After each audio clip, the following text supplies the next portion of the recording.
സുഹൃത്തുക്കളെ, ഇന്ന് പാകിസ്ഥാന്റെ കയ്യിലുള്ള ചൈനീസ് നിർമ്മിതമായ PL-15E എന്ന മിസൈലിനെ പറ്റിയാണ് ലോകരാജ്യങ്ങളിൽ എല്ലാം തന്നെ സംസാര വിഷയം. പാകിസ്ഥാന് ചൈനയാണ് 82% ആയുധങ്ങളും സപ്ലൈ ചെയ്യുന്നത്. വീണിതല്ലോ കിടക്കുന്നു ധരണിയിൽ ശോണിതവും അണിഞ്ഞ് PL-15E എന്ന് കവി പാടിയ പോലെ പാകിസ്ഥാന് നൽകിയ ചൈനീസ് ആയുധങ്ങൾ പലതും കാലഹരണപ്പെട്ടതാണ്. ചൈനയാണ് പാകിസ്ഥാൻ വൻതോതിൽ ആയുധങ്ങൾ സപ്ലൈ ചെയ്യുന്നത്. മിസൈലുകൾ, മോർട്ടാറുകൾ, യുദ്ധ ടാങ്കുകൾ, കവചിത വാഹനങ്ങൾ തുടങ്ങിയവ.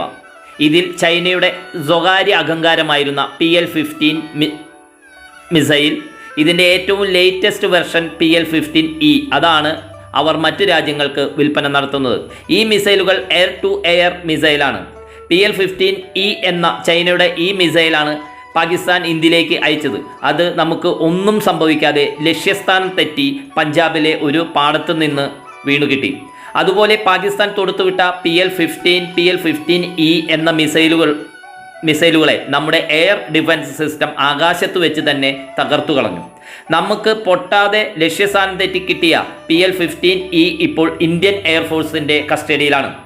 ചൈനയുടെ ഏവിയേഷൻ ഇൻഡസ്ട്രിയൽ കോർപ്പറേഷൻ നിർമ്മിക്കുന്ന ഈ മിസൈലുകൾ പാകിസ്ഥാൻ ധാരാളം വാങ്ങിവെച്ചിട്ടുണ്ട്. ചൈനയുടെ അഡ്വാൻസ്ഡ് PL-15E എന്ന മിസൈലിൻ്റെ ഹരിയാനയിൽ നിന്നും ശ്രീനഗറിലെ ഡാൽ ലേക്കിൽ നിന്നും തകർന്നു കിട്ടിയ അവശിഷ്ടങ്ങളും നമ്മുടെ പരീക്ഷണശാലയിലാണിപ്പോൾ. ഒരിക്കലും ഈ മിസൈലുകൾ അങ്ങനെ പൊട്ടാതെ ശത്രു രാജ്യങ്ങൾക്ക് കിട്ടാൻ പാടില്ലാത്തതാണ്. അതുകൊണ്ട് ഈ മിസൈലുകളിൽ ഏതെങ്കിലും തരത്തിൽ ടാർഗറ്റ് എയിം ചെയ്യാൻ സാധിക്കാതെ വന്നാലോ, ഇതിന് എന്തെങ്കിലും സാങ്കേതിക തകരാർ സംഭവിച്ചാലോ ഇത് സ്വയമേ പൊട്ടിത്തെറിക്കുന്ന ഒരു സിസ്റ്റമുണ്ട്. സെൽഫ് ഡിസ്ട്രക്റ്റീവ് മെക്കാനിസം ആണ് ഇതിൽ ഉൾപ്പെടുത്തിയിരിക്കുന്നത്. നമ്മുടെ ബ്രഹ്മോസ് മിസൈലുകൾക്കെല്ലാം ഇതുണ്ട്. ബ്രഹ്മോസ് ടാർഗറ്റ് ലക്ഷ്യം വെച്ചാൽ ഫെയിൽ ആകുന്ന പ്രശ്നമേ ഇല്ല. അങ്ങനെ എന്തെങ്കിലും ഉണ്ടായാൽ സ്വയമേ പൊട്ടിത്തെറിക്കും. ശത്രുക്കൾക്ക് ഇത് കിട്ടാൻ പാടില്ല. കിട്ടിക്കഴിഞ്ഞാൽ ഇതിൻ്റെ ടെക്നിക്കൽ മെക്കാനിസം ശത്രു രാജ്യത്തിൻ്റെ സൈന്യത്തിൻ്റെ ശാസ്ത്രജ്ഞർക്ക് ഇത് പഠിച്ചെടുക്കാൻ സാധിക്കും. അതുകൊണ്ട് ഈ മിസൈലുകൾ പൊട്ടിത്തെറിക്കാതെ യാതൊരു കാരണവശാലും മുഴുവനായും ഇങ്ങനെ കിട്ടാറില്ല. അതുകൊണ്ട് ചൈനയുടെ അഡ്വാൻസ്ഡ് PL-15E മിസൈലിൻ്റെ കഴിവുകേട് ലോകരാജ്യങ്ങൾ അറിഞ്ഞത് ചൈനയെ വല്ലാതെ നാണക്കേടിലാക്കി. അതുമാത്രമല്ല, അവരുടെ ഡിഫൻസ് രഹസ്യം നമ്മുടെ ശാസ്ത്രജ്ഞർ അഴിച്ചെടുത്ത് പഠിച്ചുകൊണ്ടിരിക്കുന്നു. ചൈന അതുകൊണ്ട് ആകെ വേവലാതിയിലാണ്. ചൈനയുടെ പല ശത്രു രാജ്യങ്ങളും അതുപോലെ ഈ മിസൈൽ വിറ്റിരിക്കുന്ന രാജ്യങ്ങളുടെ ശത്രു രാജ്യങ്ങളും ഇന്ത്യയെ ഉറ്റുനോക്കുന്നു.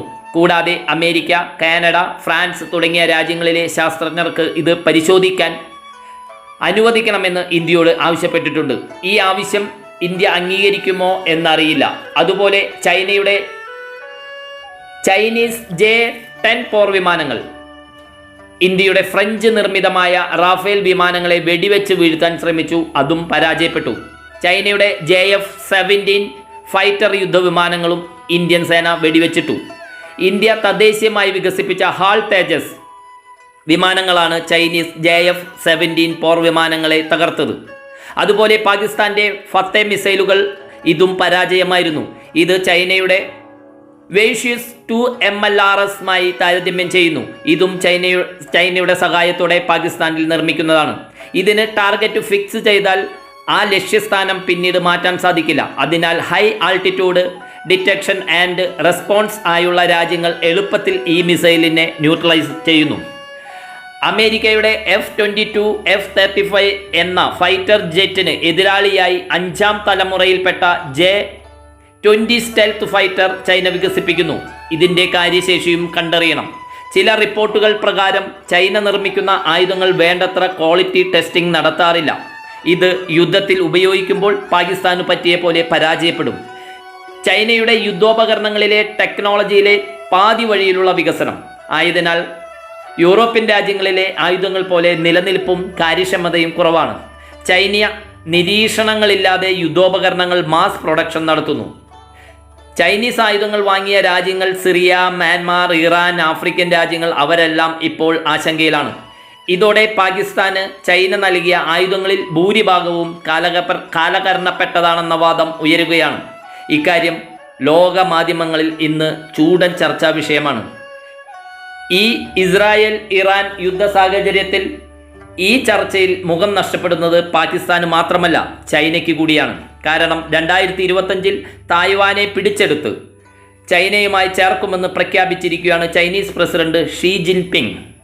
ദൗത്യം പൂർത്തീകരിക്കാൻ ഈ ആയുധങ്ങൾ പോരാതെ വരും.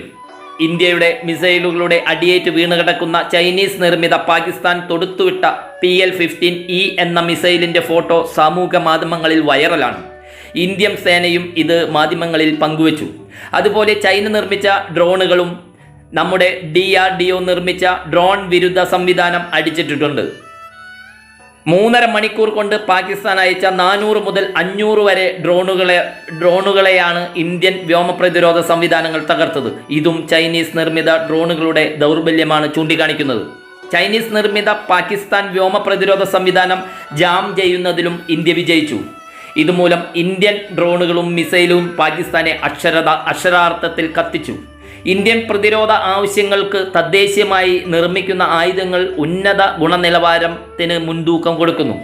ചൈനീസ് കളിപ്പാട്ടങ്ങളെ പോലെ ചൈന നിർമ്മാണം നടത്തുന്ന ആയുധങ്ങൾക്കും ആയുസ് കുറവാണ്. ദീർഘകാല പ്രകടനം നെഗറ്റീവാണ്.